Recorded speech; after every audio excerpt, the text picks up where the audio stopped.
Today, Michael Zuber, one rental at a time, and I'm back with my co-host, Happy, the 9-week-old Shih Tzu. How you doing, Happy? Say hi, everybody. Hi. So again, this is a daily financial news show, a show that you can count on 7 days a week, 365 days a year. I typically do it at 7:30, with a rare occasion at 7 a.m. on Thursdays. A couple of things as we get started. First is a question for you that hopefully we will get lots of participation from.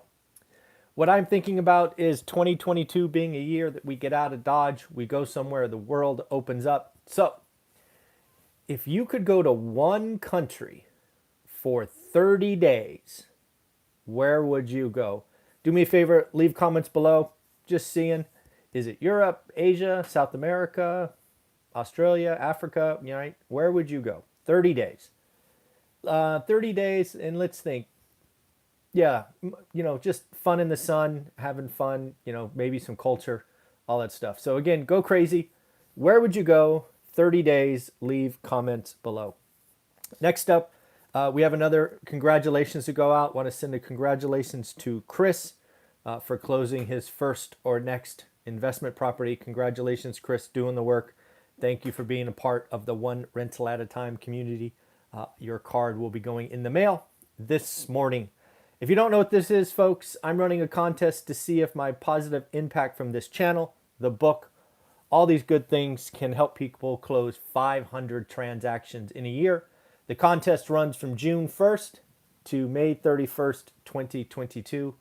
So far, I think yesterday we reported, I think it was 137. So, yeah, we're doing pretty good work. So again, keep letting me know where you would go. We've got New Zealand and Thailand and Greece so far. So, so far a great list. I look forward to seeing if it kind of coalesces around one area or so. So, where do I want to start today? Let's start with pending home sales. On Saturday, we talked about the week ahead. Lots of real estate data. The first one right out the gate today, Monday, was pending home sales. And okay, Happy, you want to get down? Okay, there you go.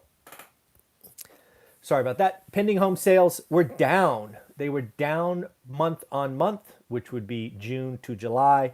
They were down 1.8%. Let's just call it 2. These are national numbers.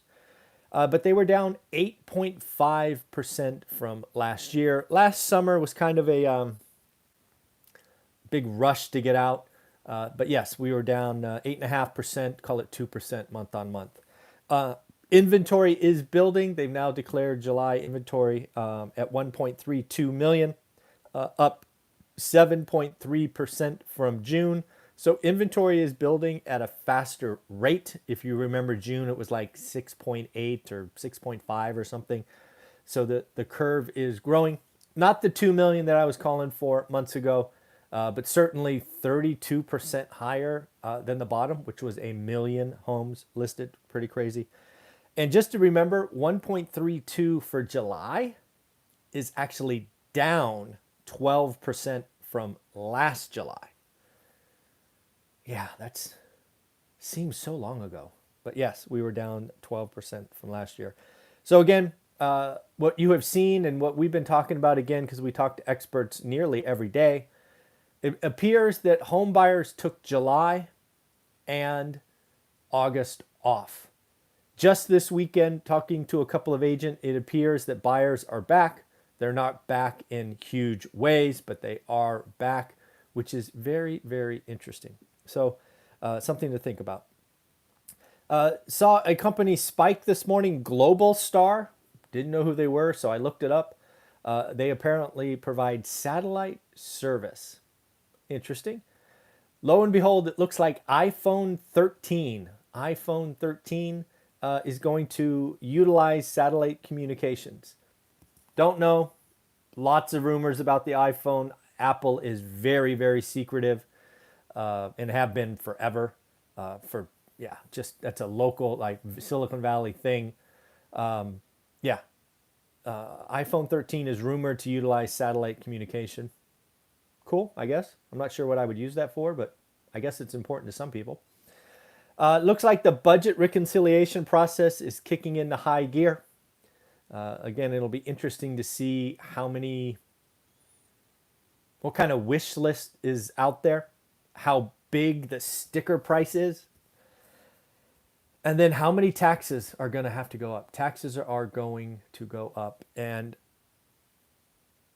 they're not going to tell you this, but they're going to go up for everybody. Taxes are going to go up. Another meme stock seems to have taken hold. Apparently, the short sellers have not learned their lesson since, GameStop? There's another company out there called Support.com, which had their 60% of their shares shorted. Good old Reddit community identified that and is sticking it to the shorts. The company stock is up 220% in 8 days.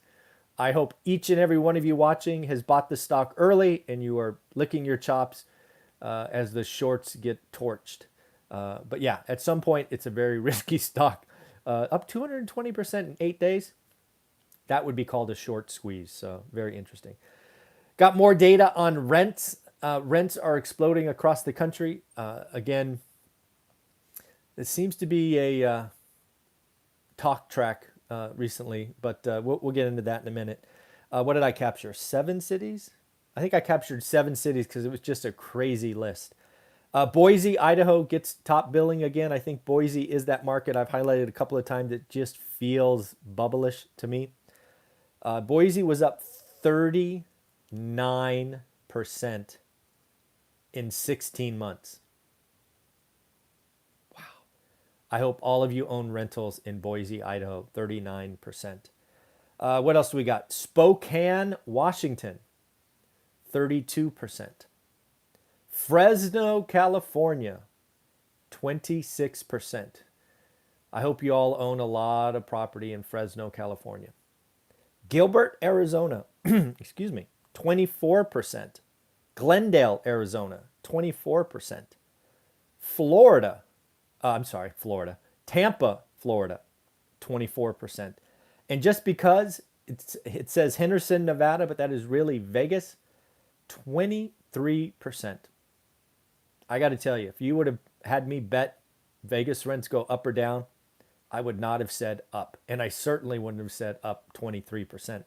Supply and demand. So a lot of this is a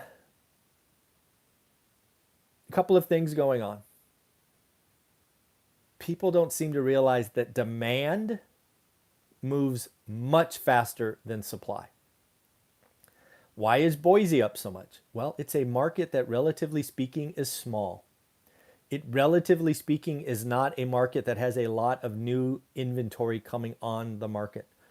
So when a health crisis comes in and work from home comes in and it gets identified as the market to go to, it quickly gets, what is available gets absorbed, and then it just goes to the moon. It goes nuts because you can't build fast enough. Demand moves faster than supply. In addition to that, what are we seeing this year, right? 4th of July weekend, it's declared this thing is over. People are getting optimistic. Shoot, even I take a vacation.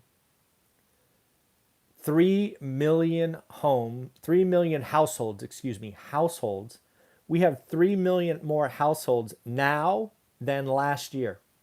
What's a household? It basically means the kids came home, everybody retreated to their nest. Now people are starting to feel better. They're going out again. We got 3 million more households now. That's all demand. And of course, let's not forget supply has been artificially constrained because you couldn't put inventory back on the market. There are people that are in units that aren't paying that normally would be out by now that you could put a paying tenant in. That supply is just not there. And lastly, as we've been talking about, the affordable housing units, we are going to lose them because of government intervention, and some landlords are like, I'm out, and I'm out before taxes are going up. These are all predictable. It's a series of dominoes. Demand moves faster than supply, and unfortunately, as of today, supply is going the wrong direction. We are losing supply. So yes, pretty crazy. Again, something I talked about yesterday with Laura Morby, who's a top 1% agent in the state of Arizona, is it appears buyers have come out of hibernation. Buyers were kind of on vacation mode the last 2 months. And just in the last 7 days, she has noticed an uptick in demand, as have I, as my discussions with other agents. Not back to last July or even April craziness, but they are back. And to that end, we put our last flip into contract after 24 hours. So buyers do seem to be coming back. Don't know if you saw this, but it looks like China is going to try to ban video games. Now, specifically, what they're looking to ban is video games for folks under 18, and they're going to look to cap the hours at 3 hours a week. That's going to be hard to do. But again, this is what happens when you have a command and control economy. They can decide what to do and force it to happen. It's another reason why the Chinese yuan, or whatever it's called, currency will not become the global standard, as some people think. Managed economies, rule of law, things of that nature. Don't hold your breath. Something I really found interesting is Bankrate. Bankrate did a survey of mortgage holders. And if this is you, do me a favor. Let's fix it today. Apparently, 38% of mortgage holders don't know their mortgage rate. What? Are you kidding me? Your mortgage is likely the largest expense you have every month.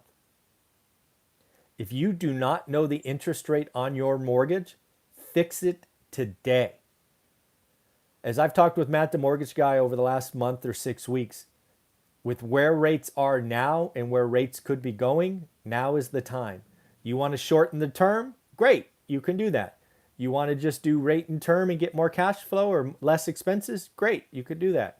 You want to go get some cash out again to invest or pay down other stuff? You can do that today. If you don't know your mortgage rate, shame on you. That's not okay. So what else do I got for you? I think that's it. Yep, that's all I got for you today. Again, remember, it is Monday. We should be starting with Mr. Greg Dickerson here at 8 o'clock.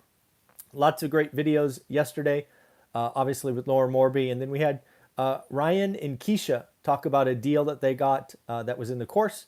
And then also how they've, after purchasing the course, what have they done in recommendations for other new investors. So make sure you watch them. And if you're in my Facebook group, do me a favor, go support Ryan and Keisha. They gave us about a half hour of their time on the weekend, which was very nice of them to do. And let's keep the group positive and encouraging and supporting each other. All right, everybody, take care of yourself. Have fun. Bye-bye.